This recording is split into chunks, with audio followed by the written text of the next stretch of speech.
podarilo a rada by som teda týmto uviedla túto mincu do sveta. Parametre, pôvod, všetky historické fakty, čo len chcete, je tu čo vidieť, je sa čím zabávať. Lietadlom vo farbách značky Red Bull, pretože videli sme ho aj na Slovensku.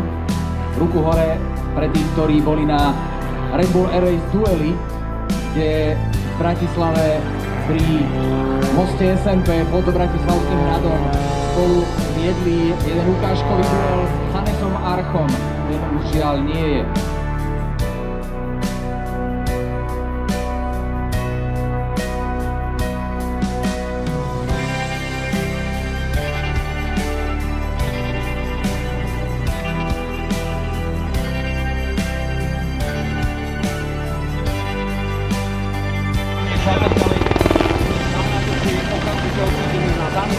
Ešte nie.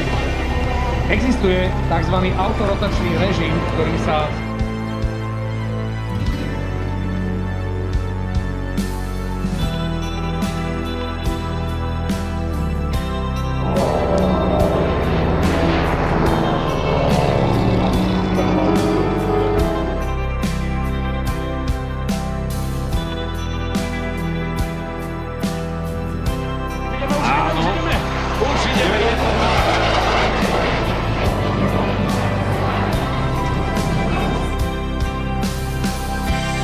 A je to tu, wow!